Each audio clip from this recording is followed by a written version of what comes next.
A very good morning students. आप सभी विद्यार्थियों का हिंदी कक्षा में स्वागत है। आज हम हिंदी रीडर में पार्ट 10 यह है सच्चा हीरा यह कहानी पढ़ेंगे।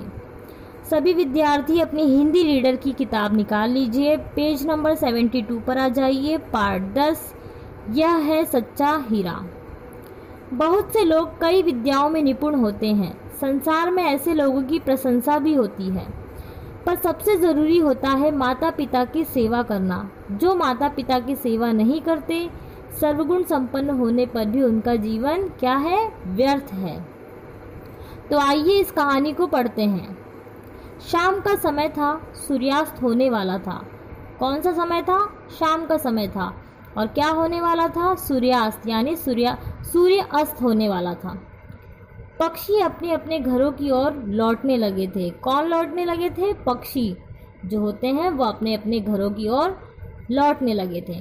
गांव की स्त्रियां एक कुएं के पास पानी भर रही थी। गांव की स्त्रियां कहाँ पानी भर रही थी? कुएं के पास पानी भर रही थी। वे सभी आपस में बातें करते जा रही थी। बात करते करते वे अपने बेटों की बातें करने लगी। सभी स्त्रियां क्या कर रही थी? आपस में बातें कर रही थी। और बात करते करते वह किसकी बात करने लगी? अपने बेटों की बात करने लगी। उनमें से एक महिला अपने बेटे की प्रशंसा करते हुए बोली। प्रशंसा का अर्थ होता है तारीफ। उनमें से एक महिला अपने बेटे की तारीफ करते हुए बोली, मेरा बेटा तो लाखों में एक है, वह तो हीरा है, हीरा। उसका कंठ इतना सुरीला है कि जब वो गाने लगता है तो राह चलते लोग भी रुक जाते हैं। उसके मधुर गीत सुनकर कोयल और मैना भी चुप्पी साध देते हैं। भगवान मेरी जैसा बेटा सभी को दे। कौन कह रहा है? जो पहली औरत है वह कह रही है कि मेरा बेटा तो लाखों में से एक है, वह तो हीरा है, हीरा। उसका कंठ कैसा है? सुरीला। किसकी बात कर रही है? अपने बेटे की। वह कह रही है कि मेरे बेटे का कंठ बहुत ही सुरीला है, जब वो गाने लगता है राह चलते लोग रुक जाते हैं। ये मधुर गीत सुनकर कोयल और मैना भी चुप्पी साध लेते हैं। कौन चुप्पी साध लेते हैं? कोयल और मैना, जो कि पक्षी हैं, वह भी चुप्पी साध लेते हैं, यानी चुप हो जाते हैं। भगवान मेरी जैसा बेटा सभी को दे। कौन कह रहा है? एक महिला, पहली स्त्री। पहली स्त्री की बात सुनकर दूसरी स्त्री ने कहा, बहन मेरा पुत्र भी किसी से कम नहीं है। उसकी बराबरी तो इस दुनिया में कोई नहीं कर सकता। वह इतना बहादुर और शक्तिशाली है कि बड़े बड़े लोग उसके सामने नहीं ठहर सकते। वह तो आधुनिक युग का भीम है।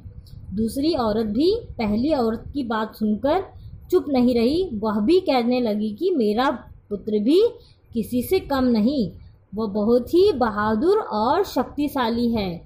आधुनिक युग का वह क्या है? भीम है। यह सब सुनकर तीसरी औरत भला शांत कैसे रहती? वह तुरंत बोल पड़ी, मेरा बेटा हीरा है, हीरा। वह जो कुछ पढ़ता है उसे तुरंत याद हो जाता है। ऐसा लगता है जैसे उसके कंठ में साक्षात सरस्वती ही विराजमान हो। वह तो साक्षात बृहस्पति का अवतार है। दोनों औरतों की बात सुनकर तीसरी औरत भला कैसे चुप रहती? वह भी तुरंत बोल पड़ती है कि मेरा बेटा तो हीरा है, हीरा। वह जो कुछ पढ़ता है उसे तुरंत याद हो जाता है। उसके कंठ में कौन निवास करता है? उसके कंठ में साक्षात सरस्वती विराजमान हो। और तीसरी औरत का बेटा किसका अवतार है? तीसरी औरत का बेटा बृहस्पति का अवतार है। कौन कह रहा है? तीसरी औरत कहती है कि वह तो साक्षात बृहस्पति का अवतार है।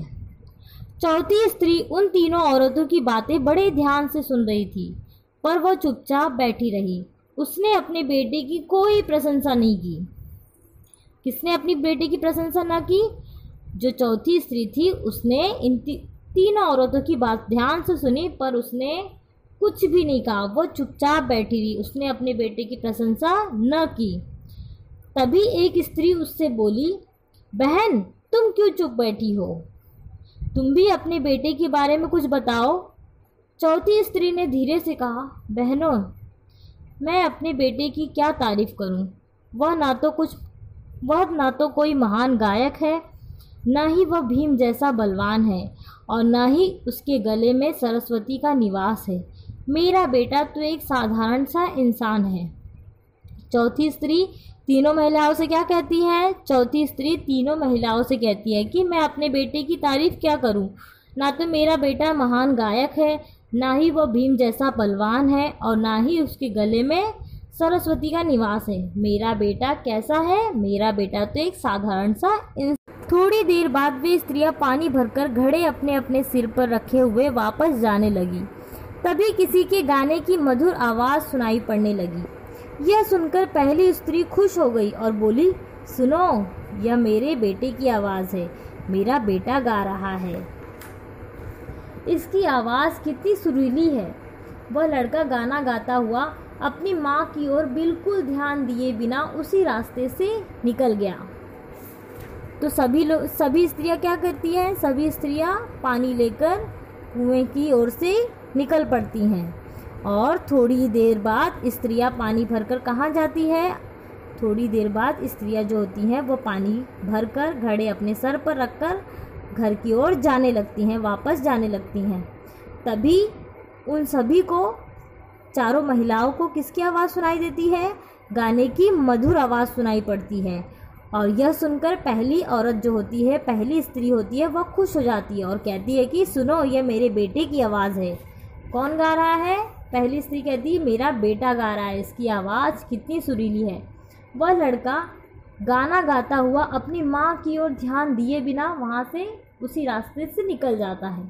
तभी दूसरी स्त्री का बेटा आता हुआ दिखाई पड़ा। दूसरी स्त्री बोली, देखो, मेरा बेटा आ रहा है। मुझे तो इसकी शक्ति और सामर्थ्य पर गर्व है। उसका बेटा भी उसकी ओर ध्यान दिए बिना निकल गया। तभी क्या होता है?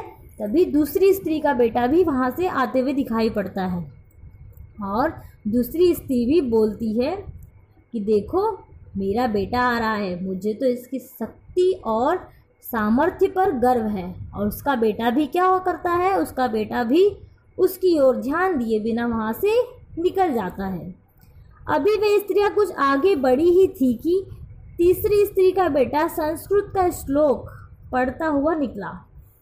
अभी वह स्त्रियाँ आगे बढ़ी ही थी कि तीसरी स्त्री का पुत्र वहाँ से श्लोक पढ़ता हुआ निकला। उसके उच्चारण से ऐसा प्रतीत हो रहा था मानो उसके कंठ में साक्षात सरस्वती विराजमान हो। तीसरी स्त्री ने गर्व से कहा, बहनों, यही मेरा लाडला है। देखो, कौन इसे बृहस्पति का अवतार नहीं कहेगा। उसके बेटे ने माँ की ओर देखा और आगे बढ़ता चला गया। अब तीसरी स्त्री अपने बेटे की तारीफ करती हुई नज़र आ रही है, लेकिन उसके बेटे ने भी अपनी माँ की ओर ध्यान नहीं दिया और माँ की ओर देखा, लेकिन आगे बढ़ते हुए चला गया। बातें करते हुए वे स्त्रियाँ कुछ आगे निकल आईं। तभी चौथी स्त्री का बेटा आता हुआ दिखाई पड़ा। वह बहुत ही सीधा सादा और सरल स्वभाव का लग रहा था। अभी सभी स्त्रियाँ क्या कर रही हैं? बातें करते हुए आगे निकल आईं। तभी चौथी स्त्री का बेटा आता हुआ दिखाई पड़ता है और वह बहुत ही सीधा सादा और सरल स्वभाव का लग रहा था। उसे देखकर चौथी स्त्री ने कहा, देखो, यही मेरा बेटा है। वह अभी अपने बेटे के बारे में बता ही रही थी कि उसका बेटा वहाँ आ पहुँचा।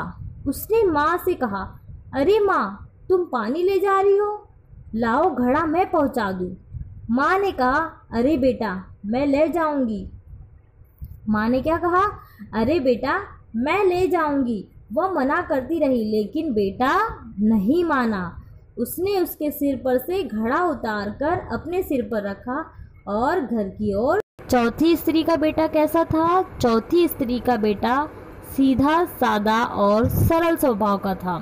वह अभी अपने बेटे के बारे में बता ही रही थी कि उसका बेटा वहाँ आ पहुँचता है। किसका बेटा? चौथी स्त्री का बेटा वहाँ पर आ पहुँचता है और अपनी माँ से कहता है, अरे माँ, तुम पानी ले जा रही हो? लाओ, घड़ा मैं पहुँचा दूँ।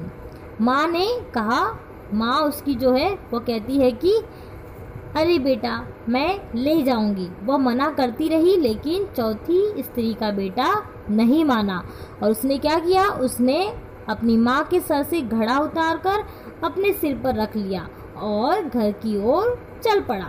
तीनों औरतें बड़े आश्चर्य से चौथी स्त्री के बेटे को देखती रह गई। तभी एक वृद्ध महिला जो इन लोगों के पीछे पीछे आ रही थी और इनकी बातें सुन रही थी, पास आकर बोली, देखती हो, यह है सच्चा हीरा। जो एक वृद्ध महिला यानी बूढ़ी महिला जो इन तीनों औरतों के पीछे क्या चल रही थी और पीछे पीछे चलते हुए इन सब की बातें सुन रही थी और पास आकर बोलती है तीनों औरतों से कि देखती हो, यह है सच्चा हीरा। इसे कहते हैं सच्चा हीरा।